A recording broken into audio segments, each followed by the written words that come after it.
Hi guys, Freddy here. Welcome back to the desktop for this week's Retro RPG. And this week I would like to present this Pendragon, or King Arthur Pendragon, chivalric role-playing in Arthur's Britain. The game of quest, romance and adventure. It's a fantasy role-playing game which came out in 1985. It's a complete setting, not like Rollmaster was last week. And it's a bit different in the way it presents fantasy. But let's go to the back of the box first of all, because it is a lovely box. So, King Arthur Pendragon. Chivalric role-playing in Arthur's Britain. Relive the glory of King Arthur's court. Uphold the chivalric ideals of fair play, courage, honesty and justice as your valiant knight character undertakes perilous quests and risks monstrous dangers in legendary Britain. He'll smite bloodthirsty giants and crush treacherous invaders for King Arthur and his own glory. To play the Pendragon role-playing game, you create and take on the role of squire, knight, or noble of the realm. Armed and armoured, you overcome life and death struggles, impossible frustration, and ruthless enemies to join the Fellowship of the Round Table. The Game Master leads the other players in interpreting the Pendragon rules and is central in bringing the adventures to life. He commands the magic of Merlin and Morgan Le Fay, the actions of King Arthur and Queen Guinevere, the schemes of Mordred and Agravain. Game features role-playing, innovative game mechanics, awaken passionate to love, hate and loyalty in your characters, leading to the acts of mercy, cruelty, lust, piety, value and cowardice. Campaign play. Customs, manners and weapons change during the phases of Arthur's long reign. Over the years, your character knight begets a family whose reputation depends on the glory he achieves. He passes on hard-won inheritance and grudges to his sons. Up to 4 generations of knights will live and die during Arthur's reign. Game system. Easily remembered, simple to play mechanics.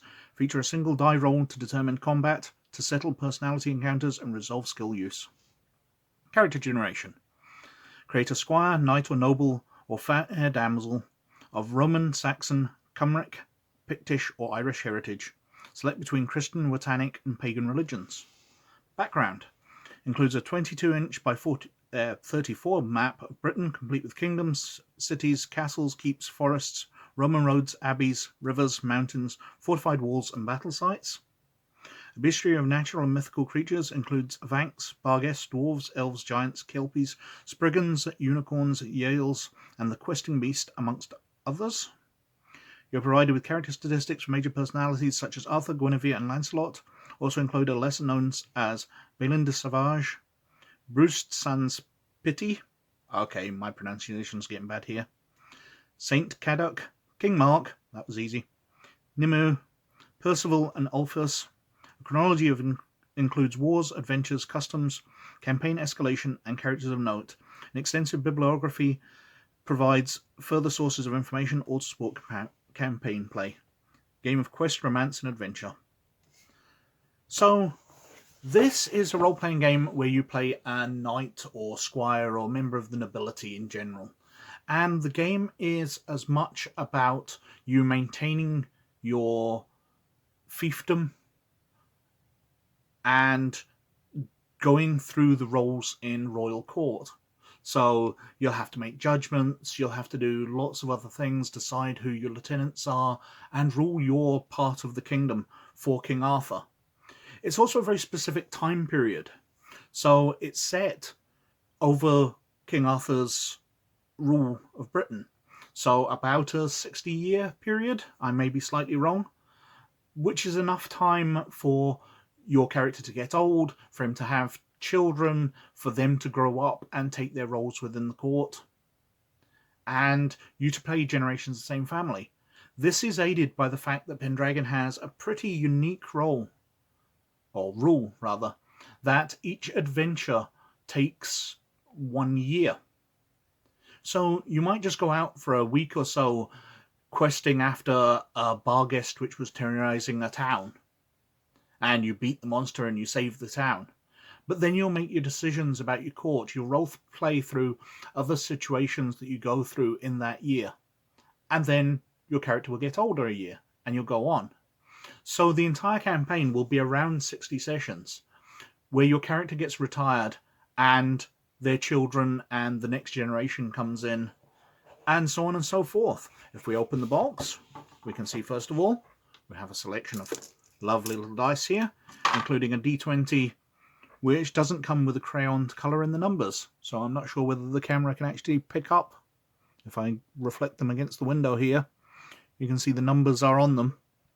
But in the 80s, that's how dice used to come. You get them as blank, you get a little wax crayon. This one should have come with a little white crayon that you'd rub over, you'd wipe away any excess, and the wax would have settled into the indented numbers, so you could actually read them. But me, like almost everyone I know, never bothered doing that. So we have a selection of blank dice in our collection. We've got the player's book, which details everything.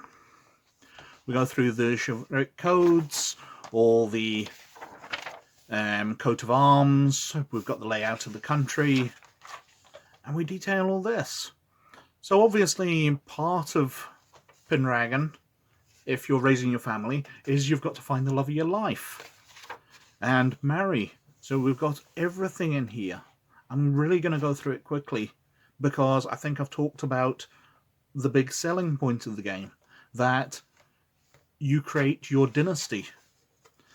The layout is very 80s.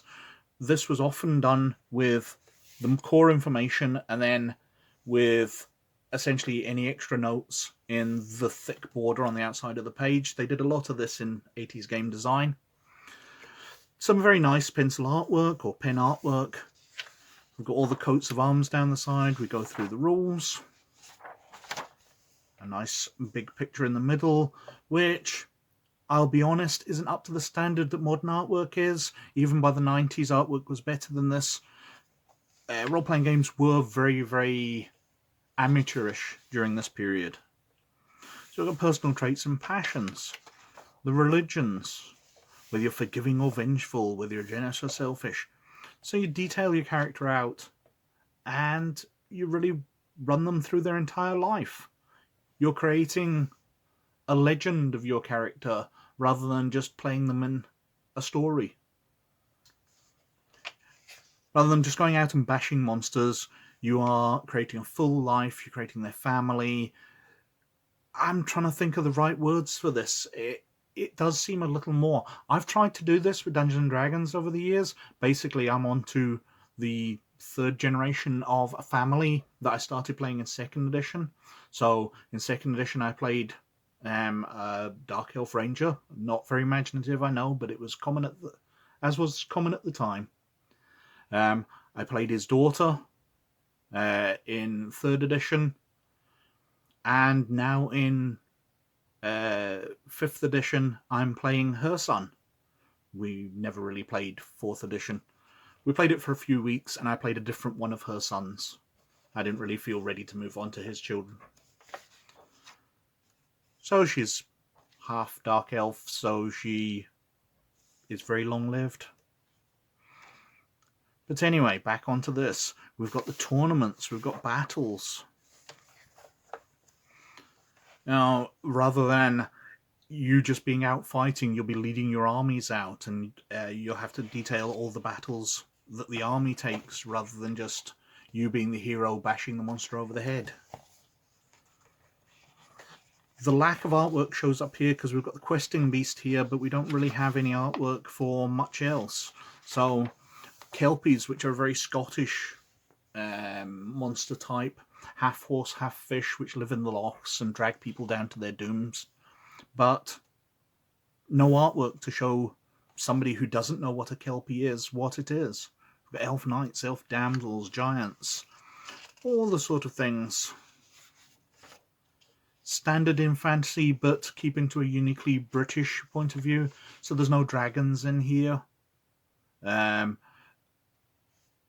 more common things of fantasy nowadays, trolls and orcs, none of them exist. A big bibliography detailing what you should read to really get a tone for Arthurian legend.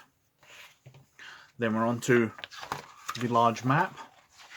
If I open it up, you can see it's quite nice quality. Apparently I live in a forest.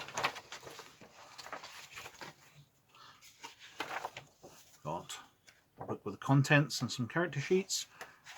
Let's have a look at the character sheets. You've got personal data, personality traits, skills, combat skills, your statistics, size, dexterity, strength, con, appearance. So no intelligence-based stuff. I'm guessing that's all left up to skills or the player themselves. If you are stupid, then your character's not going to be smart either. Well, apparently I have a load of character sheets, which I guess must be very important in Pendragon if you're going on to play the children. These are all booklets. Apparently who gave me this had photocopied some as well. So many character sheets. And we've got something detailing characters here. So we've got Arthur the Squire, High King Arthur, with his glory of 41,000. Enemy Knight, Courtier, High Queen Guinevere, Abbot Caddock. And we've got the NPCs all in this. And in the back, we've got that it's from Chaosium, or an advert for Chaosium. We've got an advert for Avalon Hill. Another sheet for Chaosium there, detailing Call of Cthulhu. And that's it. That's Pendragon. It's a fascinating idea. I originally had it told to me in a games shop, one of the old Games Workshops in Britain, when they sold actual role-playing stuff, not just war games. And I fell in love with the idea, and I tried to adapt it. Obviously, I tried to keep it into my Dungeons & Dragons characters, liking the idea of playing a family. But I'd never actually read the rules until recently. I got given them a few weeks ago by Deshar, who now follows the channel. Hi, mate. Cheers for that. And it's very nice. Obviously, I haven't had a chance to go completely through the rules, but I'm loving what I've read so far. And that's Pendragon, or King Arthur Pendragon, as they very carefully hide away on the title. As always, many thanks for watching. Please like and subscribe if you like what I'm doing at all. But most of all, you look after yourselves. And I'll catch you later. Bye.